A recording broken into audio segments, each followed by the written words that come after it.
কুষ্টিয়া শিল্পকলা একাডেমির সামনে অবস্থিত প্রথম আলো পত্রিকা অফিসে হামলা চালিয়েছে বিক্ষুব্ধ জনতা। বৃহস্পতিবার দিবাগত রাত ১:৩০টার দিকে এই ঘটনা ঘটে।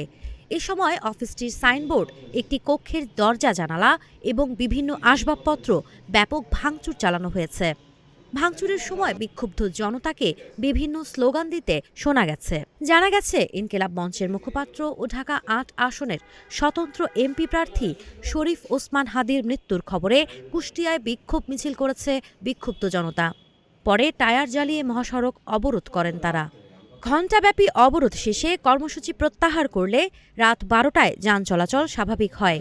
এরপর রাত ১:৩০টার সময় প্রথম আলোর অফিসসহ শহরের বিভিন্ন এলাকার আওয়ামী লীগ নেতাদের বাড়িঘর ভাঙচুর ও অগ্নিসংযোগের খবর পাওয়া গেছে।